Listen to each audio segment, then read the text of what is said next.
உடனே கண் விழிச்சு பார்க்கும்போது கமலா ரொம்பவே ஷாக் ஆயிடுறா.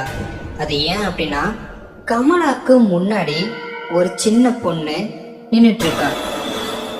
உடனே கமலா அந்த சின்ன பொண்ணை பார்த்து, யாருமா நீ, இந்நேரத்துக்கு இங்க என்ன பண்ணிட்டு இருக்க அப்படிங்கிற மாதிரி கமலா கேக்குறா. ஆரம்பத்துல அந்த குழந்தை எந்த ஒரு பதிலுமே சொல்லாம அப்படியே அமைதியா நின்று இருந்துச்சு. திரும்பவும் கமலா அதே கேள்வியை கேட்கும் போது அதுக்கு அந்த ஒரு குழந்தை என்ன பதில் சொல்லுச்சுன்னா, உங்க வயிற்றுல ஒரு பையன் இருக்கான். அதை கேட்ட கமலா ரொம்பவே ஷாக் ஆயிடுறா. அது எப்படி உனக்கு தெரியும் அப்படின்னு சொல்லிட்டு திரும்ப கேள்வி கேக்குறா.